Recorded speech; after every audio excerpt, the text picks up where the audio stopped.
Hi guys, good morning. Dahil ang Bay 2 guys ay isa sa mga hindi masyadong pinupuntahan ng mga kababayan natin pag nagta-Taipei, ituturo ko sa inyo kung paano pumunta doon. It's the Bay 2 Thermal Valley. Nasa Bay 2 district siya, part pa rin ng Taipei Red Line. Dahil usually ang mga Pilipino ay nasa Ximending ang accommodation. Ayan, papasok tayo ng Ximen Station. Blue tsaka green line. So, ang dami mo nang mapupuntahan once na nakapag-Taipei main station ka na. 35 na NTD lang pala yung magiging pamasahe natin. Huwag kayong malito guys ha. Ang sasakyan natin dito is the green line. Dahil ang green line, 2 stations lang, i-connect na tayo sa red line. From the red line, pupunta tayo sa Bay 2. Ito na, pagdating natin sa Bay 2, pagbaba nyo dyan, yung pink na signage going to Xin Bay 2. Pagkapasok nyo dyan sa truck, doon kayo sa bandang unahan kasi maigsi yung train. At yung train na yun, nag-iisa yun. Ang biyahe niya lang ay pabalik-balik papuntang Xin Bay 2 at papabalik ng Bay 2 station ng red line. Pabagal yung takbo ng pink line na to from Bay 2 station to Xin Bay 2 kasi yun lang naman yung pinupuntahan niya pabalik-balik. Pagbaba nyo ng station sa Xin Bay 2, pwede kayong pumunta sa Tourism Information Center kasi sobrang daming daan talaga pagkalabas nyo.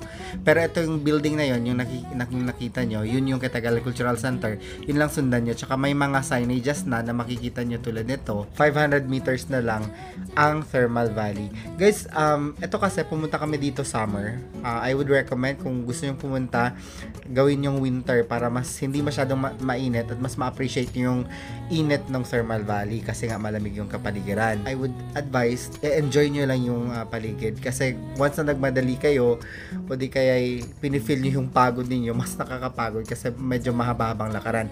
Around 10 to 15 minutes yung lakad nyo from the station.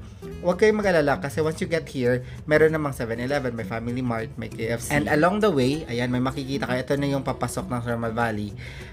May spring na pinapa-feel sa atin kung gaano kainit yung tubig. Hindi naman masyadong mainit dito, pero nagtaka lang ako kasi parang may thermometer yun sa gilid nakasaad 437 degrees Celsius. I doubt that. Anyway, ito na yung pinaka-entrance ng Thermal Valley. And you would see guys, dahil nga summer, walang masyadong tao, may napapanood akong vlog, sobrang daming tao dito pag winter kasi yan, mas na-appreciate mga yung singaw na mainit nung pinaka parang lake or itong Thermal Valley dito sa Bay 2. Ayan guys, sobrang konti lang ng tao at talaga makikita nyo that the valley itself, mainit, lalo na pag tumapat sa inyo or sa inyo bubuga yung hangin, mainit siya, mainit talaga. Yan guys, enjoy!